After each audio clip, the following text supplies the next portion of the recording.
Hello everyone, I'm Rob Stannard and I'm the Programme Director for Liberal Arts. Hello, I'm Adam Mulner. I'm the Programme Director for Natural Sciences. Hi, I'm Emily. I'm a Master's student for Liberal Arts. Hi, I'm David. I'm a first year liberal arts student. I'm Ellen. I'm a second year liberal arts student. I'm Jake. I'm second year natural sciences. That's great. Thanks, everybody. So what we're going to do now is just give you a flavour of how we work together on one of the modules that both liberal arts and natural science students share, which is based around the Grand Challenges lecture series. So what we're going to do is we're going to watch a very short video clip which covers many of the themes that the Grand Challenges lectures address. So we're going to watch that and then we're going to have a discussion about it just to kind of illustrate the way that we work on our programme. So Adam, if you could share your screen and then we'll just watch the video clip. And this is a clip of somebody called Rob Hopkins, who is very famous for the Transitions Town movement. And what the video is about how we can imagine a different kind of future, that if things are going to change, we need to imagine differently. And that's really what Rob Hopkins is talking about in his lecture. So, Adam, if you press play.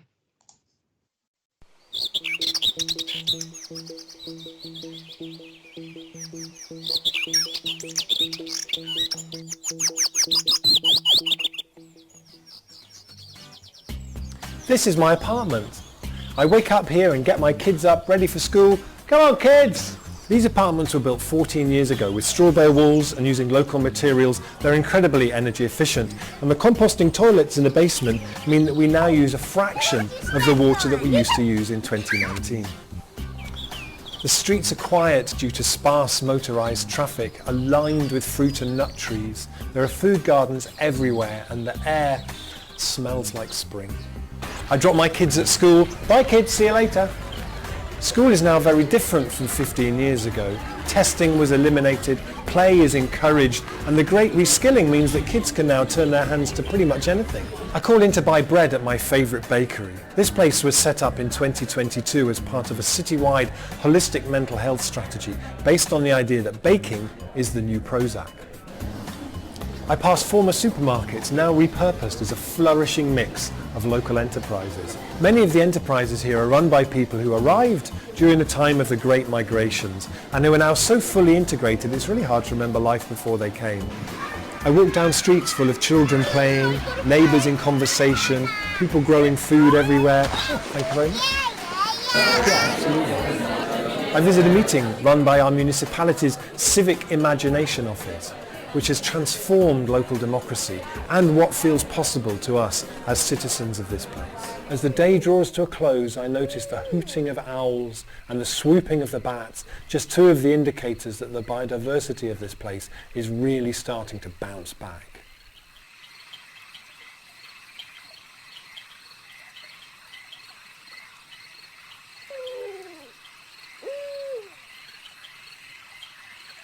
Okay, so that's Rob Hopkins talking about or taking us through a walk through 2030. So let's just kind of kick off by asking you what your kind of first thoughts are. What are your initial reactions to what Rob Hopkins is imagining? It just shouted utopian society to me. It's so different to what we're used to, even though he's saying that they are a reality. It's like, where's the Wi-Fi and the phones and the TVs? What's good? So yeah, like I say, it's my initial reaction was that seems like utopia to me. And utopia is a kind of a very positive thing, isn't it? You know, a utopian vision is one that's always presented very positively. So you think, are you suggesting it's sort of idealistic? Yeah. Yeah. What do other people think? Do you agree with Emily? Is it just idealistic, or is it possible? I think it's possible, but the timescale that he's set out in the video and in his book is much faster than I think what would actually be able to happen in reality. Yeah, because it's only 9 or 10 years away, isn't it? So yeah. Okay, David, what about you? Yeah, I had the same reaction. It sounds amazing, but I just couldn't help but be skeptical about how all of that could change so quickly. Like, even just politically, it would take time to change any one of those things, let alone all of them all at once. So he does say at the end, though, that he said this is already happening. yes, but I get the impression that's on a small scale, and what he's envisioning is like this is, you know, nationwide or worldwide or whatever he's going for here, and that's a lot of change in such a small amount of time. It is, yeah. I mean, apart from the time scale, what other things do you think need to happen? Well, I suppose another question is that actually desirable? You know, is that something that you would all want? Is that your kind of vision for the future? Yeah, which elements does he pick out? It's like Emily said, where's the Wi-Fi and where's the TV? So I would assume there will still be Wi-Fi and there will still be TV, and surely the Wi-Fi and that connectivity is a vital part of that community sharing, in terms of being able to share the ideas, inspire people, letting people know you've got some carrots to pick up. But he's picked out certain elements. So it's like, how do you know, that vision picks out certain bits, but there is also more to it. Like David said, yeah, it happens in small bits, but how do we mainstream it everywhere? Well, let's just think for a minute about what is the vision that he's presenting us. What kind of world is this that he's envisioning in 2030? It's an eco-friendly sort of world where everything is better for the environment and better for our health. Yeah. Okay. So eco-friendly. So it's kind of like a sustainable future, isn't it? Because you mentioned several things about the environment that have changed. That it's much quieter. The wildlife is flourishing, because he talks about bats and owls at the end, says that that's about biodiversity, and he's talking about an urban environment as well, actually, you know, because he's in a town or a city. So that might be a big change there. So it's sustainable. Yeah. What else? What are the other features of this utopian world that he's presenting? One of the things that I found interesting was the idea of schools and testing had been eliminated, and the local democracies as well, everybody getting together, which again, that sounds wonderful and great, and I'm sure most of us would love testing to be squashed. But when you sit back and you think, in a bureaucratic society, that's just not realistic. And it again, that would take years and years and years for government to even consider. I'm sure. Another quick thing as well, at the beginning of the video, it said that we'd achieved the target of becoming net zero. How did we get to that point? That's wonderful if we do. Again, it's only 9 years away, so I think it's so yeah, certainly from a science perspective. So it's easy to make those rhetorical statements about, say, becoming carbon zero. Like one of the things that kind of I work on with environmental sustainability. So all these agreements, what comes into carbon accounting, etc., what counts towards the nationally determined contributions to the Paris Agreement, it's very selective to present certain pictures to make out you're making progress. In terms of, I've just got this idea that it's going to have composting toilets, everyone's growing their own veg. Well, that's fine in perhaps certain places where there's space and a certain amount of wealth to access that. Same with the councils. Who's got time to be able to, who's got the space to grow veg? Who's got the money to do that? Who has the time in their lives to be part of a council? you talk about fairness of assessments. We had this with, the A levels and predicted grades. How fair is that? Into, at least exams and independent assessment gives a chance for it not to be subconsciously biased by teachers. So it risks, there's certainly issues of equity there as well. But any thoughts on that from anyone? On the side of testing in Finland, I believe it is, in their school system, they only have one final exam at the end of the school. They don't have like yearly ones, which could be something that could be worked in with his ideas of no testing, so it's much less. And I think the vision of education that he presents is one that's consistent with the vision of society, the society that he's imagining. Because what would be the point of testing in a society like that? What he was saying about schools was that I think he was kind of focusing more on primary than secondary, but he said that play is a big element of what they do. And he was also suggesting that it was a kind of skills-based education. And those skills aren't necessarily kind of practical or technical skills. There might be skills about, problem solving, critical thinking, creativity, all of those kinds of things, because he suggested that the children could, well, I think what he says is they could turn their hand to anything. So it suggests it's an education and how you become flexible, adaptable, creative, that kind of thing, which is entirely consistent with the kind of way of life he's imagining. But again, the question to ask, I guess, is this desirable? Is this what everybody would want? And in a utopian society like that, would you need much critical thinking? Because you just get up and pick your veg and go along your day merrily. So yeah. How would we actually? I think seriously, it does beg the question about what's the purpose of life. One thing that struck me actually was everybody's very busy in this world. As you say, they're all busy growing their vegetables, or they're all busy talking to other people and making decisions and so on. But Jake, do you want to come in there? What's your take on all of this? Well, as been said, it's all. I've looked into it a small bit in the time I had. Many of the things you mentioned are possible and some in effect. So socially, it is all possible changes, but it was quite a lot of work to have. So the veil wall housing or compost toilets, that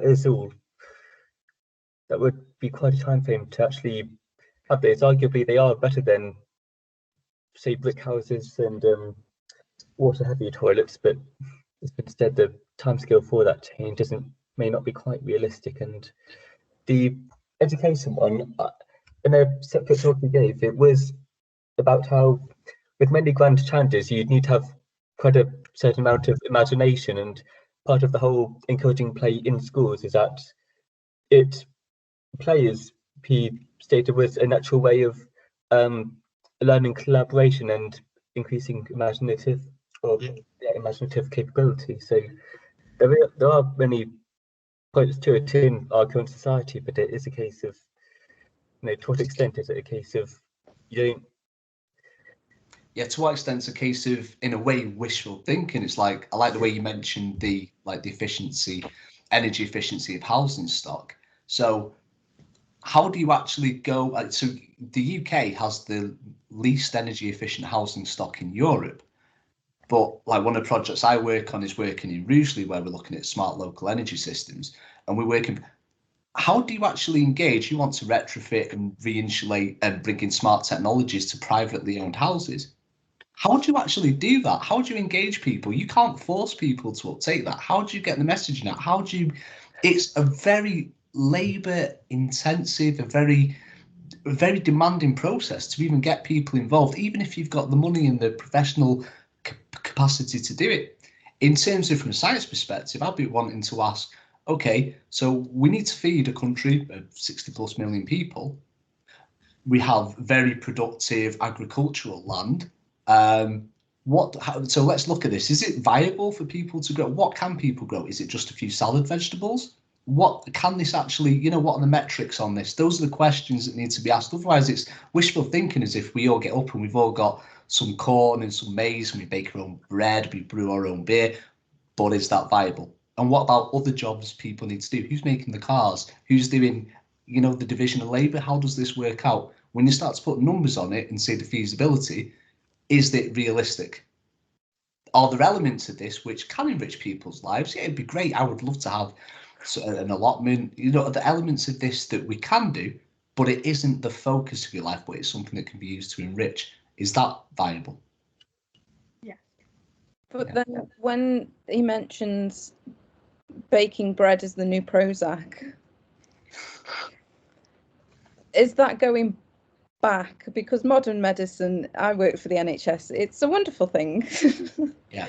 And I'm not saying that growing your own vegetables, baking bread won't have a positive impact. Obviously, the sense of achievement is a endorphin boost and things like that. But that can be quite dangerous in promoting that rather than getting specialist help. Does that make sense? Yeah. I think what it does, and because I think that idea about specialist help, you could apply to lots of other things there. That because on the mental health thing, there is a trend now in social prescribing where GPs particularly might say to somebody, rather than prescribe them drugs to take, you know, they might say that, you know, you might benefit from getting outside and going for a walk or a cycle ride, or be getting involved in gardening, or, you know, some kind of, you know, gardening is prescribed quite a lot now as a for kind of well-being and mental health. But there is a scale, isn't there? There are lots of different aspects to mental health, but the general principle of doing something positive and constructive in collaboration with others, and that idea of the community supporting people with respect to mental health, it is, you know, that surely that's a positive idea, rather than kind of isolating them, you know, medicating people, locking them away, you know, sort of supporting them within the community. Is that not a positive thing? I think it's that balance of both, though, isn't it? Again, it's trying to find that the balance of certainly the simple life and modern technologies and specialisms to enrich living. But so yeah, I think, as wonderful as that is, I know for me, gardening would make me more frustrated than I began with. So it's a no. And I would starve because I can't look after a plant. Never mind grow my own vegetables. So thank goodness. But would you have to? Is that what he's presenting? Because it wouldn't there be other people that could do that for you? Yeah. You know, and you might have something else to contribute to. My wit and charm. And wouldn't all of that be decided by this municipal civic imagination committee? What did you make of that? Because we haven't talked about this politically yet, really. You know, because one of the last things he presented was a room full of people sitting around a big table all talking, and he called it the municipal civic imagination committee. And so that all decision making is based or is made on that kind of collaborative, community based approach. I mean, what did you make of that? Detail. How does it work? Mm-hmm. Is it a vote? Is it a tyranny in a majority? Is it the person with the loudest voice? Is it the people who have that impression of seniority of power, like me and myself and Rob in this room? Yeah. And what do you do with people who dissent? You know, what do you do with the people who won't comply, who don't agree? Is this how civil arguments in small societies start out? Small disagreements on who's going to be in the local enterprise supermarket, and if there's a disagreement, then obviously it can cause conflict. Yeah, I know. So I'll draw it back to Emily made the really good point about, you know, the expertise and the well understood approaches, like with mental health. And it's like, are we going to listen to, there's the science there in terms of, baking and gardening might help support some people, but there is a real profession there of mental health medicine, which in a way I felt, that struck out at me, like, oh, bacon's the new Prozac. It was quite dismissive of the experts. And partly that is where we are today with a lot of things in society, is this dismissal of experts. And it almost like, do you then have are we going to listen to experts in this idealistic society, or is it going to be the wishful thinking and moving that way? I'm just conscious of time, so let's have a couple of minutes more on this, but then we'll probably wrap up, so we don't have, because we could probably talk for an hour on this, but we don't want a full hour for everyone on the whole day.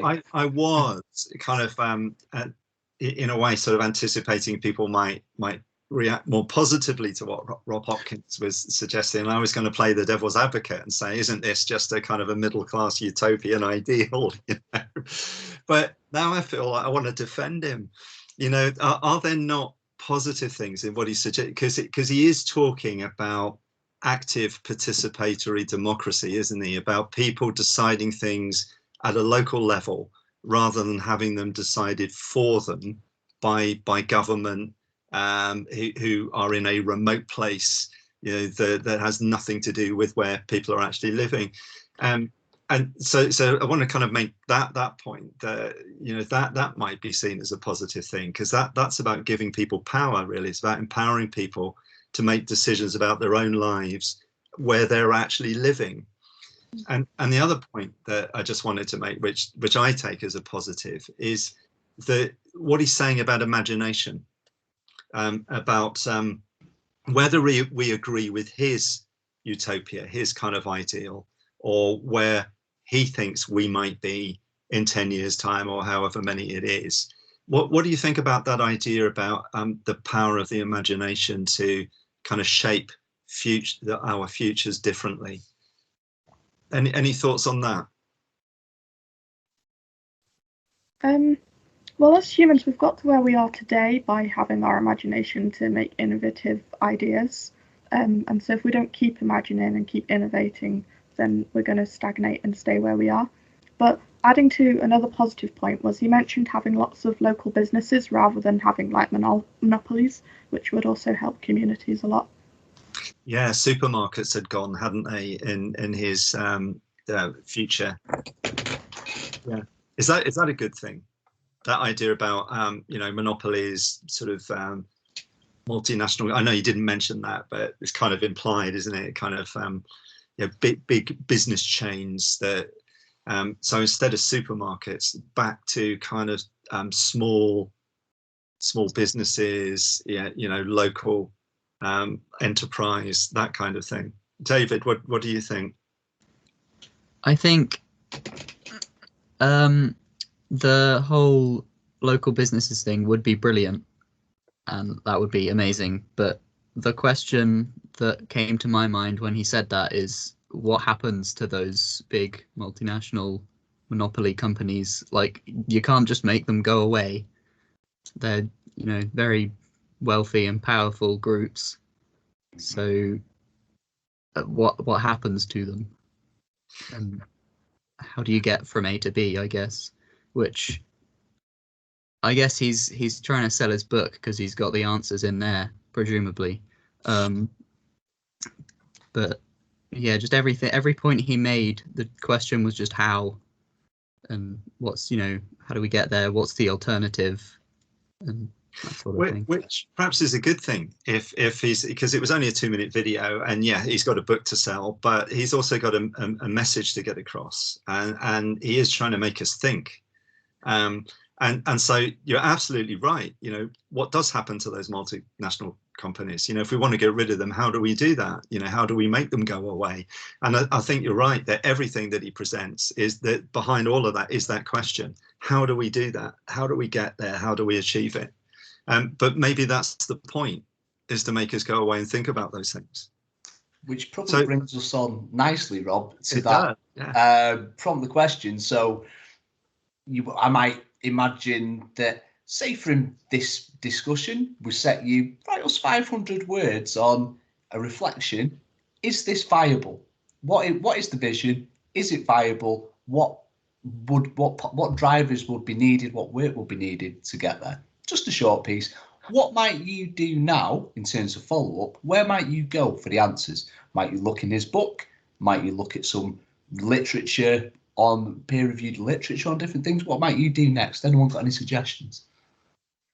I think this is a perfect reflection piece, because you can look at what is currently happening, what you're currently doing. Yeah. And what I would personally do is look at, find the societies that he's on about, that where it's already a reality, look at how they've done it, what they're doing, and how they've got there. And you can very easily, as we've seen today, critically analyze every individual aspect of it, but then work through solutions, I suppose, to okay, so this is how they've done it. How can we do it on a bigger scale? How can we do it in a capitalist and bureaucratic society? Is it even possible? But this is the point of these sessions. Obviously, we can work together to iron out these kinks and look into it a bit more. But that's where I would like to go next. And it's desirable as well. Would you want it, since reflecting for your own values? Is it something you'd like? What do you think other people might like?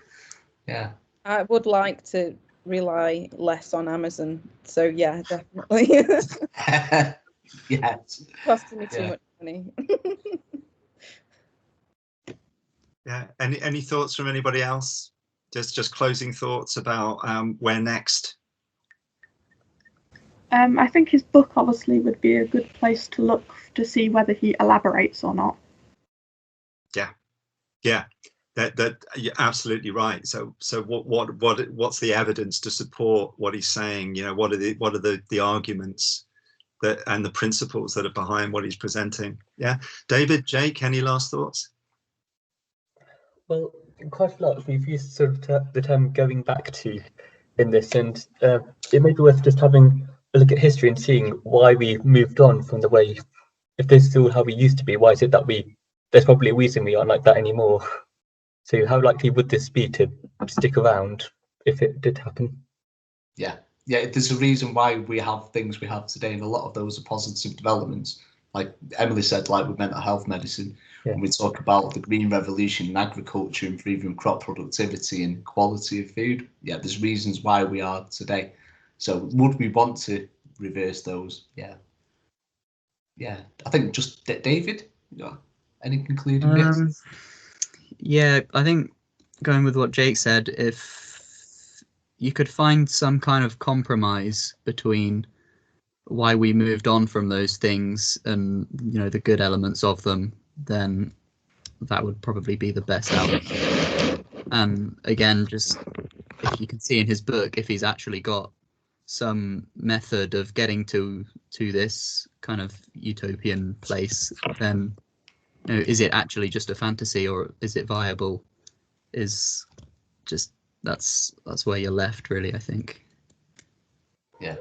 Okay, brilliant. I think we'll wrap up for our intro to the offer holder attendees now. So it's been nice. Been a really nice discussion. Thanks everyone, and we'll hope to speak more with offer holders soon. And you will, if you come and join us at Keele, you will meet people, hopefully in a room physically together post COVID. Anything to add, Rob? Are we good? No, just fully kind of endorse what Adam's just said. So thanks to the students for joining us today and participating in that discussion. And hopefully that's given you an idea of how we work. And you will have noticed that we've got students from across the years here. So you'll have discussions with students in the same year as you, but you'll also be mixing with students across the whole programme, which I think is a really positive feature of how we work. Okay, so thanks